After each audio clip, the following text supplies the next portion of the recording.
शुक्लां ब्रह्मविचारसारपरमामाद्यां जगद्व्यापिनीं वीणापुस्तकधारिणीमपयदां जाड्यान्धकारापगाम् हस्ते स्फाटिकमालिकां विदधतीं पद्मासने संस्थितां वन्दे तां परमेश्वरीं भगवतीं बुद्धिप्रदां शारदां। श्री महागणाधिपतये नमः। श्री महासरस्वत्यै नमः। श्री गुरुभ्यो नमः। 2024వ సంవత్సరం సెప్టెంబర్ మాసంలో సింహరాశిలో జన్మించినటువంటి వారికి గోచార ఫలితాలు ఎలా ఉంటాయో తెలుసుకుందాం.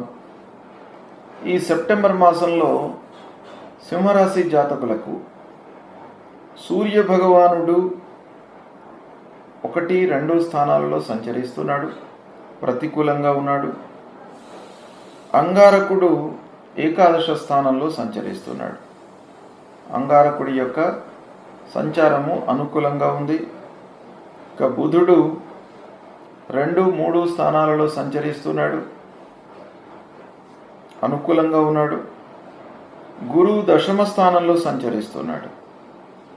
దశమ స్థానము గోచార రీత్యా ప్రతికూలమే అయినప్పటికీ పంచమాధిపతి దశమంలో ఉన్నాడు గనక కొంతవరకు ప్రతికూలత తగ్గే అవకాశము ఉంది.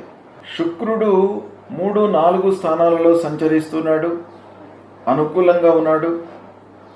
శనైశ్చరుడు సప్తమ స్థానంలో సంచరిస్తున్నాడు, ప్రతికూలంగా ఉన్నాడు. రాహువు అష్టమ స్థానంలో సంచరిస్తున్నాడు, రాహు ప్రతికూలంగా ఉన్నాడు. కేతువు 2వ స్థానంలో సంచరిస్తున్నాడు, ప్రతికూలంగా ఉన్నాడు. ఈ విధంగా సింహరాశి వారికి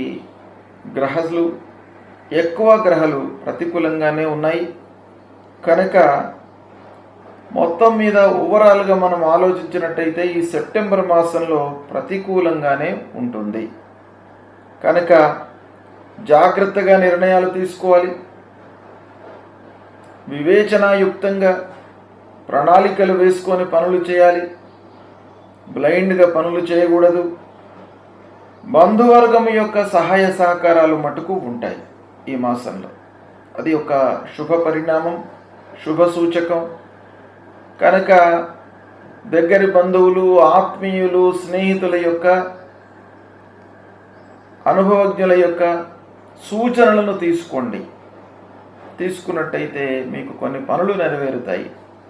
కొంత ప్రశాంతత అనేటువంటిది కూడాను ఉంటుంది. అన్నదమ్ముల విషయంలో మాట సహాయం బాగా ఉంటుంది. మీకు డబ్బు సహాయం లేకపోయినప్పటికీ మాట సహాయము బాగా ఉంటుంది. తద్వారా మీకు చాలా పనులు కలిసి వస్తాయి. ఇక వ్యవసాయదారులకు కూడాను ఈ మాసం బాగా కలిసి వస్తుంది, అనుకూలిస్తుంది. పంటలపైన సంతృప్తిగా ఉంటారు. పారిశ్రామికవేత్తలకు కూడాను అనుకున్న మేర ఉత్పత్తి అవుతుంది పనివారితో. తర్వాత మిషనరీ మూలకంగా ఇబ్బందులు లేకుండా కొనసాగుతుంది. లాభాలు బాగా కనబడుతున్నాయి. పారిశ్రామికవేత్తలకు ఈ మాసం బాగా ఉంది. ఇక వ్యాపారము, చేతిలో ఉన్నటువంటి వ్యాపారం మీకు అనుకూలంగానే ఉంటుంది, కొనసాగుతుంది. ముఖ్యంగా మీరు మాసము చివరి లోపల అంటే 4వ వారంలో ముఖ్యంగా ఆలోచించకుండా పెట్టుబడులు పెట్టకండి. ఆలోచించండి. 1కి 4 సార్లు ఆలోచించండి. ఆలోచించి పెట్టుబడులు పెట్టినట్టయితే మీకు కలిసి వస్తుంది. ఇక భార్యా పిల్లలతో సంతృప్తిగా ఉంటారు. అంటే కుటుంబ వాతావరణము మీకు ఆనందాన్ని ఇస్తుంది. వారితో అనేక విషయాలు చర్చిస్తారు.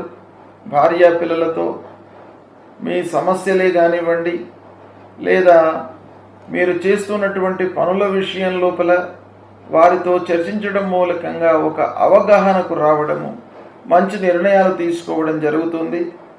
కనుక భార్యాపిల్లల యొక్క సహాయ సహకారాలు, కుటుంబ పెద్దల యొక్క సహాయ సహకారం బాగా ఉంటుంది.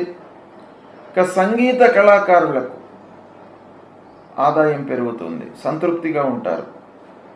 సాహిత్యవేత్తలకు కూడాను మంచి అవకాశాలు వస్తాయి. కొత్త వాటిలోకి వెళ్ళడము, చేస్తున్నటువంటి ఉద్యోగంలో మార్పులు, మంచి సంస్థలో చేరడము, తద్వారా కొంత గుర్తింపు లభించేటువంటి అవకాశం కనబడుతుంది. కోర్టు వ్యవహారము అనుకూలంగా ఉంటుంది. చాలా రోజుల నుంచి పెండింగ్లో ఉన్నటువంటి కేసుల విషయంలో మీకు అనుకూలత గోచరిస్తుంది. అయితే ఉద్యోగస్తులకు కొంత ఇబ్బందులు కనబడుతున్నాయి.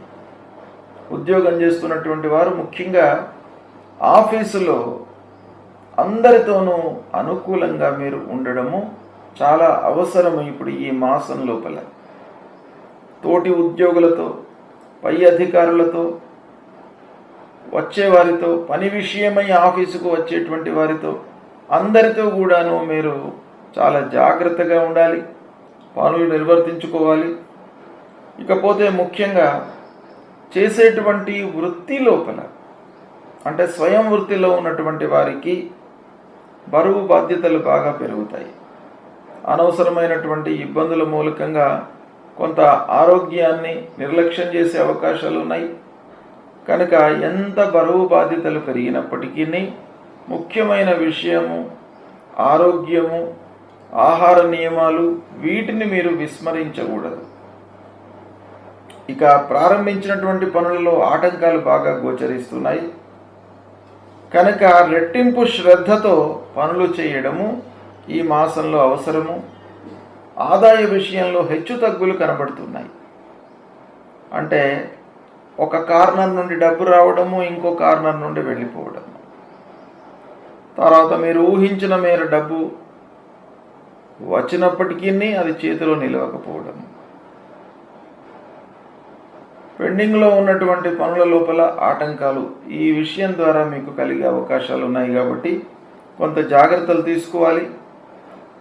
ఈ విధంగా గ్రహస్థితి ఓవరాల్గా మనం ఆలోచించినట్టయితే సింహరాశి వారికి ప్రతికూలంగానే ఉంది. అయితే ముఖ్యంగా సూర్యుడు జన్మ ద్వితీయ స్థానాలలో సంచరిస్తున్నాడు. కనుక సూర్యుడి విషయమై పరిహారం చేసుకోండి, సూర్య నమస్కారాలు చేయండి, సూర్యుడికి సంబంధించినటువంటి మూలమంత్రాన్ని చదువుకోండి. జపా కుసుమ సంకాశం కాశ్యపేయం మహద్యుతిం తమోరిం సర్వపాపఘ్నం ప్రణతోస్మి దివాకరం అనేటువంటి ఈ శ్లోకాన్ని ప్రతినిత్యం కూడాను ఒక 6 మార్లు చదవండి. సూర్యుడికి నమస్కారం చేయండి.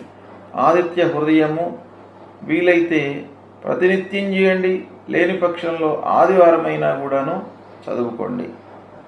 సూర్యాష్టకం చదువుకోండి. ఇక గురు భగవానుడు దశమ స్థానంలో ఉన్నాడు. అంటే వృత్తి పైన ప్రభావం చూపిస్తాడు. వృత్తి, కర్మస్థానం, మనం చేసేటువంటి పనులపైననే మిగతా అన్ని విషయాలు కూడాను దాదాపు ఆధారపడి ఉంటాయి. కనుక ఆ గురు భగవానుడి యొక్క అనుగ్రహం కొరకై మీరు గురు చరిత్ర పారాయణం చేయండి, సద్గురువులను సందర్శించుకోండి, మాతాపితృలను సేవించండి. దేవానాంచ ఋషీణాంచ గురుం కాంచన సన్నిభం వందనీయం త్రిలోకానాం తం నమామి బృహస్పతిం అనేటువంటి ఈ మూలమంత్రాన్ని ప్రతినిత్యం కూడాను చదువుకోండి. మీకు ఆ గురు భగవానుడి యొక్క అనుగ్రహం లభిస్తుంది. వృత్తి లోపల ఆటంకాలు రాకుండా మిమ్మల్ని కాపాడుతాడు. ఇక శనైశ్వరుడు సప్తమ స్థానంలో సంచరిస్తున్నాడు. అనవసరమైనటువంటి గొడవలకు కారణమవుతాడు. ఎంత శ్రమించినప్పటికీ అనుకున్న మేర మనకు ఫలితం రాకుండా అడ్డుకుంటాడు. వ్యాపారస్తులకు పార్ట్నర్స్తో ఇబ్బందులు, రావలసిన డబ్బు రావడంలో ఆలస్యము, ఇలాంటివి ఈ శని మూలకంగా మీకు కలుగుతాయి. కనుక శని కొరకై పరిహారం తప్పకుండా చేసుకోండి. నీలాంజన సమాభాసం రవిపుత్రం మహాగ్రహం ఛాయా మార్తాండ సంభూతం తం నమామి శనైశ్వరం అనేటువంటి మూలమంత్రాన్ని చదువుకోండి. ఆంజనేయ స్వామిని దర్శించుకోండి. నవగ్రహ దేవాలయానికి వెళ్ళండి. అందులో నవగ్రహాలలో శనైశ్వరుడు ఉంటాడు పశ్చిమ దిశ లోపల. ఆ శనైశ్వరుడి విగ్రహం పైన నువ్వుల నూనె పోసి మీరు ఆ శనైశ్వరుడికి నమస్కారం చేసుకోండి. మళ్ళీ కాళ్ళు కడుక్కున్న తర్వాత ఆంజనేయ స్వామి దేవాలయానికి వెళ్ళి ఆంజనేయ స్వామిని దర్శించుకోండి. మీ లోపల ఒక ధైర్యాన్ని కల్పిస్తాడు. ధైర్యే సాహసే లక్ష్మి. ధైర్యంతో బుద్ధి ఉపయోగించి పనులు చేసినట్టయితే మీకు సక్సెస్ రేట్ అనేటువంటిది పెరుగుతుంది. కనుక ఇవి మీరు ఫాలో కండి. ఇక అష్టమ రాహువు, 2వ స్థానంలో కేతువు, ఈ రెండు కూడాను చాలా ప్రతికూలంగా ఉన్నాయి. ఆకస్మిక ఇబ్బందులు, ఆకస్మికంగా అనవసరమైనటువంటి ఆలోచనల మూలకంగా మానసిక శారీరక ఇబ్బందులు, ప్రయాణాల మూలకంగా నష్టము, ఇలాంటివి జరిగే అవకాశాలు ఉంటాయి. కాబట్టి రాహువు కేతువుల నిమిత్తమై అమ్మవారి దేవాలయానికి వెళ్ళండి. అర్ధకాయం మహావీర్యం చంద్రాదిత్య విమర్దనం సింహికా గర్భసంభూతం తం రాహుం ప్రణమామ్యహం అనేటువంటి ఈ మూలమంత్రాన్ని చదువుకోండి. రాహువుకు సంబంధించినటువంటి దుష్ప్రభావము మీ దరి చేరకుండా ఉంటుంది. ఆ అమ్మవారి యొక్క అనుగ్రహం లభిస్తుంది. అమ్మవారి దేవాలయానికి వెళ్ళండి. వెళ్ళి 3 ప్రదక్షిణాలు చేసుకోండి. ప్రదక్షిణాలు చేస్తున్నటువంటి సమయం లోపల స్తోత్రము లేదా అమ్మవారికి సంబంధించినటువంటి శ్లోకము చదవండి. ఎందుకంటే ప్రదక్షిణాలు చేస్తున్న సమయం లోపల మనస్సు నిశ్చలంగా ఉండడం అనేటువంటిది చాలా ముఖ్యమైనది. ఆ భగవంతుడి పైననే మనస్సు నిలిపి మనం ప్రయత్నాలు చేయాలి. తర్వాత ప్రదక్షిణాలు కూడాను చేయాలి.